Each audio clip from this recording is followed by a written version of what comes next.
اهلا بيكم في قناة فن عيلة الجمل. قبل ما نبدأ الفيديو ما تنسوش اللايك والاشتراك في القناة عشان يوصلك كل جديد. يلا بينا نبدأ، وهنبدأ بتجهيزات شنطة ولادة ندى مراد برنس مصر. والحقيقة برنس مصر أخيرا اعترف بحمل ندى ونزل لنا النهاردة فيديو تحضير شنطة الولادة. وندى جلجل كانت مع ندى علشان تساعدها وتقول لها على الحاجات المهمة اللي لازم تاخدها معاها، علشان جلجل لسه والدة من كام شهر بيبي أصالة.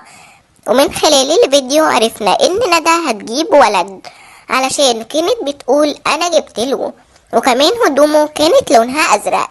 بس جلجل قالت لنا خلوا بالكوا علشان ندى بتجيب من كل حاجة 2.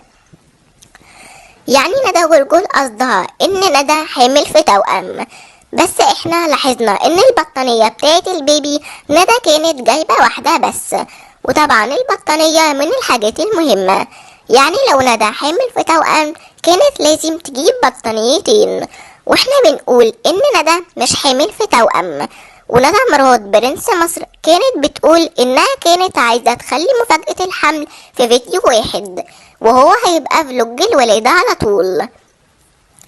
بس برنس مصر كان عايز يعلن للفانز الخبر، واخيرا عرفنا واتأكدنا. لغاية دلوقتي لسه في فانز بيقولوا لنا ان ندى مش حامل، وطبعا